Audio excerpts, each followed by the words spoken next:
magnifique exercice. Maintenant, vous êtes responsable, vous avez dit ce matin, vous avez maître d'hôtel, c'est bien, mais vous êtes formateur d'une brigade. Et dans ce cas-là, ce qu'on attend de vous, évidemment, l'accueil, la vente et tout ça, c'est bien, mais transmettez votre savoir. La brigade vous respectera encore plus lorsque vous donnez ce que vous savez faire. Donc, je dois apprendre le métier. Donc, vous allez faire le premier cours de la formation. Je vais vous donner technique, comment on les ferme, ces jeunes gens, cette brigade. Vous leur montrez ce qu'on fait, ce qu'on ne doit pas faire, etc., etc. Commencez à devenir le leader, le responsable. Technique de mise en place classique.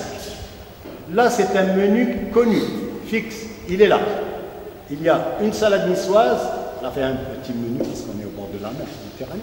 Il y a une salade niçoise, il y a une friture de poisson, n'est-ce pas? Et puis après, on a une corbeille de fruits et un café. C'est très, très simple. Donc vous devez avoir tout le matériel nécessaire pour le client pour qu'il puisse manger ces 3 mets. Organisez-vous, économisez le temps des va-et-vient. À la fin de journée, vous êtes claqué, vous n'avez rien fait d'extraordinaire. Vous n'avez tout simplement pas organisé votre travail et vous avez couru pour des choses que vous auriez pu faire à l'aise, facile, si vous avez été organisé. Donc la toute première des choses que l'on dit, c'est 1. Faire la carcasse. On appelle ça une carcasse. C'est en fonction des réservations que nous avons. 2. Alors là, on a beaucoup insisté ce matin sur stabiliser la table. Qu'est-ce qu'on appelle cette table qui est bancale. Bancale. Et quelle est la difficulté d'une table bancale? Pour éviter, alors pourquoi on a dit stabiliser? Pour éviter de le faire pendant le service et déranger les clients. 3. Nettoyer les pieds de table. Moi, je suis content de mon pantalon. Je rentre chez vous, c'est tout camouflé. Je me frotte aux pieds. Et quand je sors, je passe mon temps à dire « Ah, c'est dégueulasse. » 4. Molletonner les tables. Bon, il n'y a pas de molleton, c'est pas grave. Vous savez ce que c'est qu'un molleton? Okay. À quoi il sert le molleton? À amortir le bruit. Je pose une assiette. Pauvre. Je suis maigrichon, ça fait mal, d'accord? Napper les tables. Et il y a une technique qu'on va faire. Là maintenant, chacun va nous montrer comment on nappe une table. On rentre là dans les choses un peu plus compliquées. 7. Mettre l'assiette d'attente ou la serviette. Parce que pour faire une mise en place, il me faut quelque chose, un rond-point sur lequel tout va tourner. Ça dépend des hôtels. Ou bien, on n'a pas beaucoup de matériel, on pose directement la serviette et on fait la mise en place. Ou bien on a les moyens, on pose l'assiette et la serviette dessus et on fait la mise en place. Ça fait le 8. Alors, bien en place, les couverts. À 1 cm de l'assiette, d'accord? L'assiette, couteau, fourchette. Tout est à 1 cm de ce rond-point.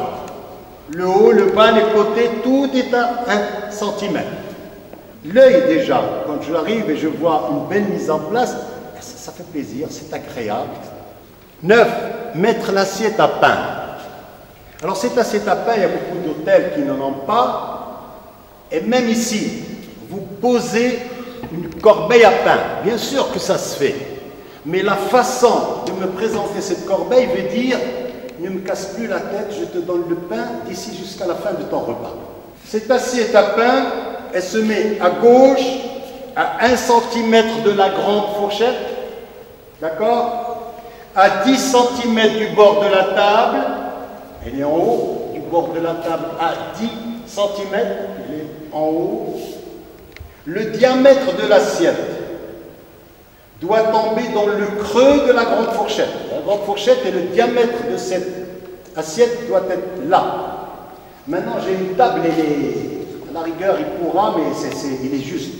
Une table plus grande, d'accord. Là, il ne pourra pas. Il y a d'autres solutions. Je la pousse encore plus haut. C'est encore trop petit. Je la mets ici. Le petit couteau, on dit le couteau à pain, il n'y a pas de couteau à pain. On ne coupe jamais le pain avec un couteau. Nulle part. Ça ne se fait pas. Le pain, on le rompt avec les doigts, pas avec le couteau. On ne coupe pas. C'est un couteau à beurre. Hein? Il n'est pas pointu d'ailleurs. Bon, c'est pour tartiner. Le petit couteau sera posé sur la partie droite de l'assiette, lame tournée vers la gauche. Bien sûr, pour ne pas vous couper vers vous, mais il est de ce côté. Sinon, quand vous n'arriverez pas à poser cette assiette, vous la mettriez à la pointe de la fourchette. 10. Mettre le couteau à pain sur le bord de l'assiette côté droit, lame orientée à gauche. Mettre les verres à la pointe du grand couteau, on parle toujours de ce fameux 1 cm. À la pointe du grand couteau, il y a un verre à vin rouge, un verre à vin blanc, un verre à eau. Non, moi je ne sais pas ce que les clients ils vont boire. Il faut un minimum de 2 verres. Il y a de l'eau et un vin qui va prendre je ne sais pas lequel. Mettre les accessoires. Les accessoires, c'est quoi? C'est un chevalet, un numéro de table, des fleurs, le sel et poivre, le cendrier, sur la gauche, la partie gauche de la table. Vous allez le faire là, maintenant, tout de suite. Vous avez du matériel, vous avez un minute, essayez de le... Son geste est professionnel, il est juste, ce qu'il a fait, c'est exactement. Très bien. Et c'est 5 doigts. C'est pas 1 centimètre. On a 10 cm et on me dit qu'il faut qu'elle soit le diamètre de la fourchette. Si là vous avez la confiance du client, vous avez fait quelque chose pour obtenir cette confiance, vous faites du client ce que vous voulez. Accompagnez les clients à leur table. Il y a un chemin à faire, des fois il est très lent. On place les clients toujours à l'endroit de la vide pour qu'elle soit visible aux autres.